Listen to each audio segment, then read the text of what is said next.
Greetings once again to all my fellow watch enthusiasts on YouTube and Facebook and wherever else this video is being shown or seen.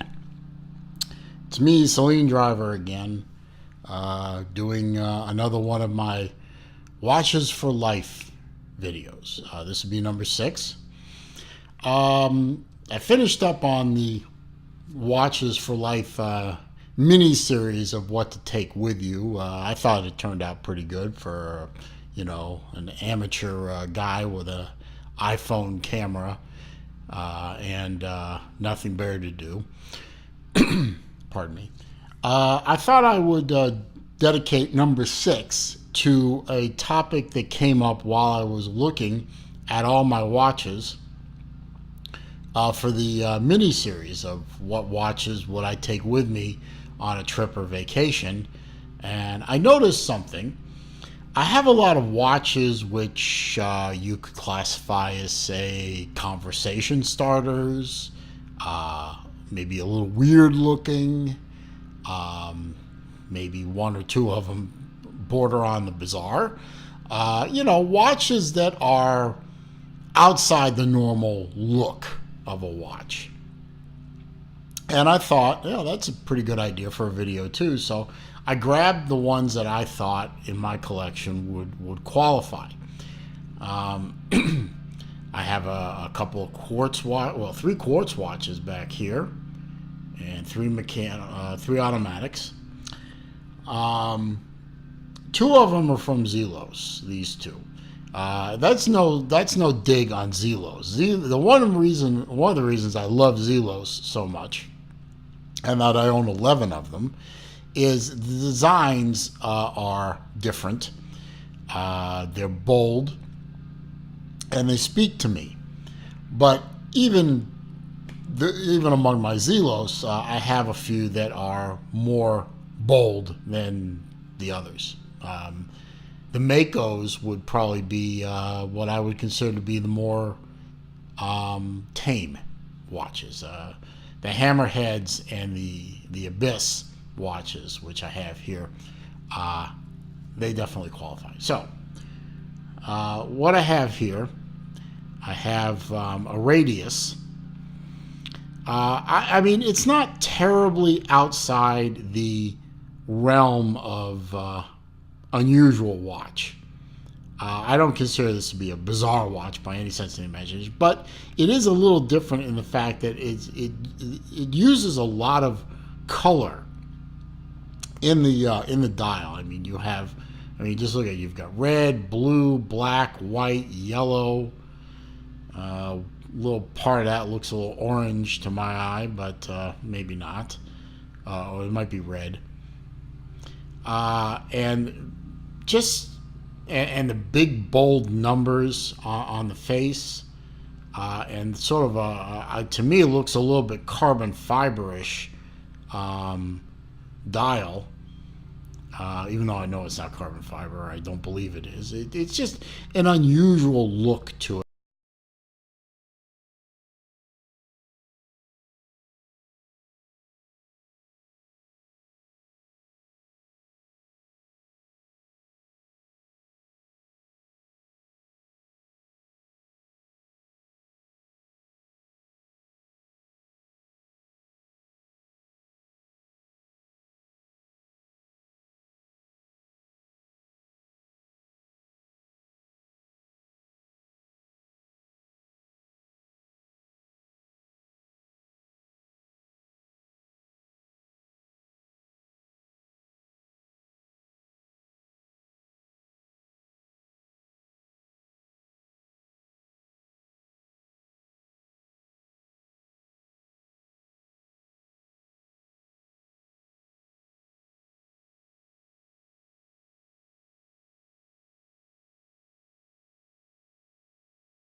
Species. This one is an Orient. It's a Flytech. Now, this one is probably right up there. I'd say number one or 1B behind the Trafalgar here. Um, but definitely in my collection, it is absolutely one of one, unique in the fact that it's a bullhead. You have crowns at the 12 and 6, pushers at the 11 and 1. I mean, usually they're over here. It's just an unusual looking pilot style watch. And, very, very, very busy. Lots of information type. Dial. Chronograph function, of course. Start, stop, and reset up here. This crown down here rotates the inner bezel. I think you have to pull it out, and it rotates the inner bezel like that, and then push it back, and it sticks real well, so it doesn't. It won't move unless you pull it out. So you can see I'm moving the crown, and it's not moving the inner bezel. And setting is up here. All titanium. Case is titanium. The band is titanium. It's a big, big, bold chunk of a watch. I'll put it on. And I did an unboxing of pretty much all these watches at some point, so you can go back and take a look at the unboxing videos if you want more detail. But fits me well, but it stands up real tall.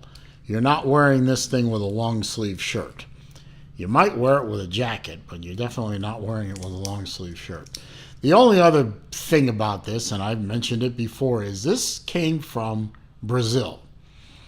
And this watch convinced me that I don't care if I have the opportunity to buy an 18 karat gold authenticated Rolex Submariner in my favorite face colors and everything for $10. I ain't buying anything from Brazil anymore. Never. Never gonna happen. All right, maybe for $10, but not for 20. Next one, another quartz, is a Reactor. I saw this watch. Actually, Mark from Long Island Watch, in one of his videos, did a wrist check, and I saw this watch on his wrist. And I froze the video and rewound it, and I stared at this watch, and I said, I gotta.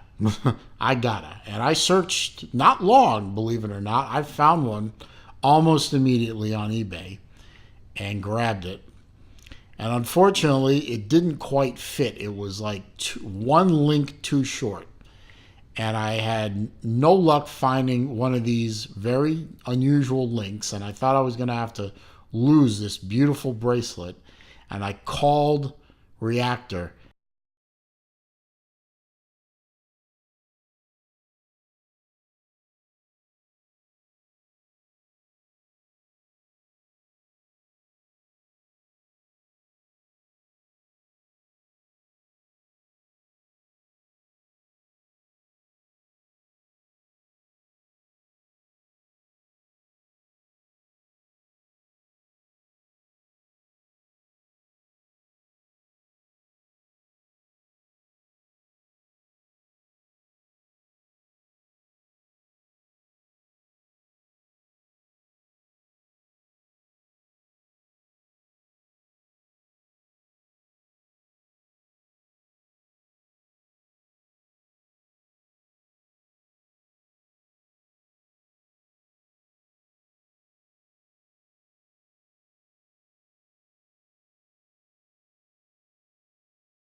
But this one I like, and it's definitely unusual. Definitely something somebody would see on my wrist and strike up a conversation. And just, definitely a conversation piece. Nothing subtle about any of these watches. I'm going to go over here instead of going over here because I want to save these two for last. This is my Ballast Trafalgar. They come in both quartz and mechanical, or automatic, if you will. This is an automatic. I actually have a quartz one, which I did a video of, and I decided to sell that one, and it's actually still up for sale. At least as of May 29th, 2018.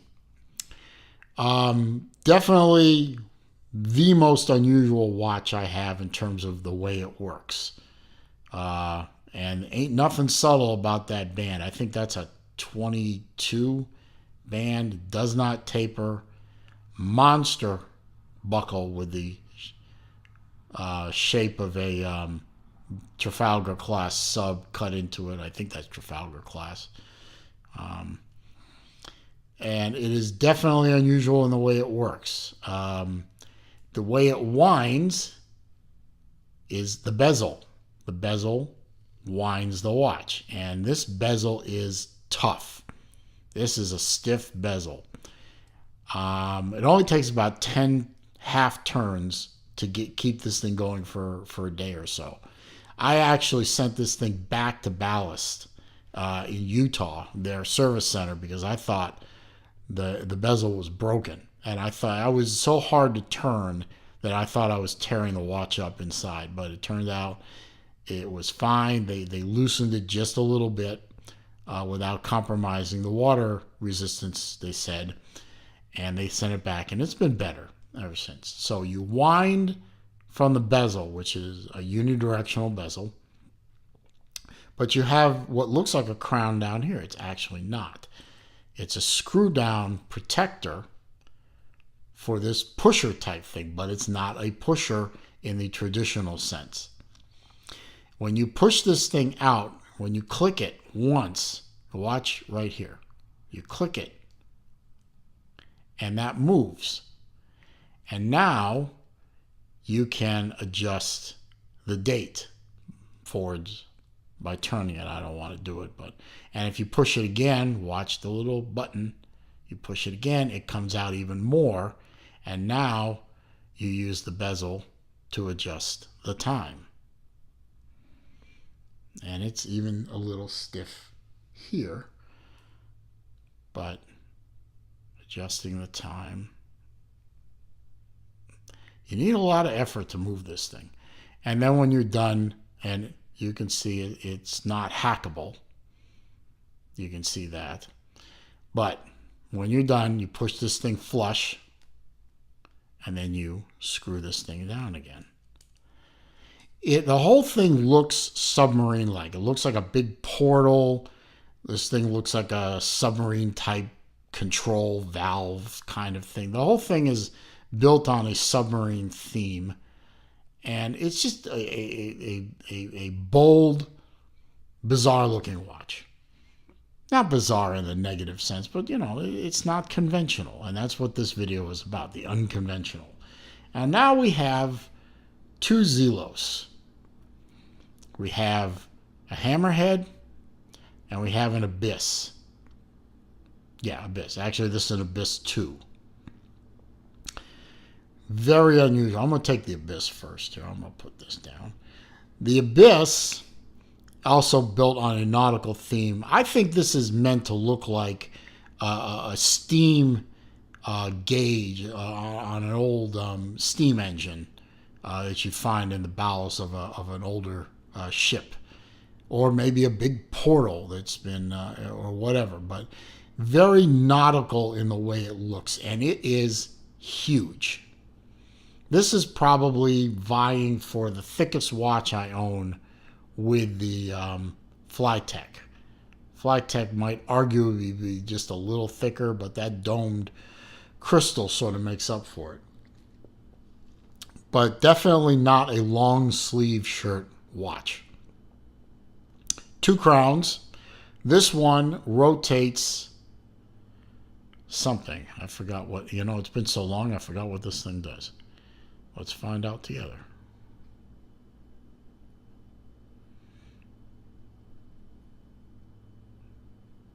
Oh, there's an inner bezel. I don't know if you can see that, but yeah, there is an inner bezel that's moving. I think the camera's picking that up anyway. And this one, of course, is your setting and winding. Bezel rotates very positively, 120 click. And also the Zelos watches have the added fun uniqueness of being bronze. I know bronze isn't unique to Zelos, but bronze is not what I would consider a common watch material. And that was one of the things that attracted me to Zelos initially. But big, thick, domed crystal, not a subtle watch by any stretch of the imagination. It's going to attract attention, and that's the purpose of the video. And now, the hammerhead, which again is one of the signature lines of Zelos. Everything about it just is the hammerhead design, first of all, is bold. I mean, it's a thick watch, domed crystal, with the bronze patina on the bronze versions. I also have one in stainless steel, and I have one in titanium, but I have two in bronze. One with a meteorite in a watch face, and this one. This one is even more unique than the bronze with the meteorite. This one is bronze with, I don't know if the camera can pick that up, but you see how it says 688 down there? The face of these watches, and there were a limited number of them, were made from the metal of the USS Los Angeles nuclear attack submarine, the 688 class, named, or Los Angeles class. The 688 comes from the boat name, the boat number. The boat number was 688. So this is a watch with a face made from the metal of a nuclear submarine. How many people can say that? Well, only 100, because there's only 100 of these. And that's why I picked this one. Of the 4 hammerheads I have, this one is the most unusual, because it's got a piece of U.S. naval history. And considering that I'm making this video the day after Memorial Day here in the United States, I thought that was fitting as well. So U.S. Navy history in my hand and on my wrist, in addition to having one of the boldest dive watch designs I've ever seen. Look at the flat facets along the sides. The patina is coming in nicely. Even has that nice engraving of a USS Los Angeles on the back instead of the hammerhead shark, which normally comes on these. Definitely makes this one of my unusual pieces. Not common. And that is the purpose of this video, was to show you some of the not common watches that I have acquired and why I love them so much. So, want to hear from you if you want to, when you give me a thumbs up first of all when you're finished watching. Leave some comments down there. Tell me about different watches you have that are different. I mean, that are not the normal dive watch, that are not the normal white face, black band, gold or silver indices, formal watch. Something that stands out in a crowd, something that attracts attention, something that strikes up a conversation. That's what I think these watches are. I'm sure there's a couple of Invicta collectors out there that could put all these watches to shame with some of the ones I've seen out there that are crazy. And it's not just Invicta. There's a few Rolexes out there that look like they are just designed by crazy people. But people buy them, people wear them, people love them. So tell me about them. Anyway, I'm going to wrap the video up because this is rattling along longer than I wanted it to. So give me a like. If you like it, leave a comment. I'll answer it. And subscribe.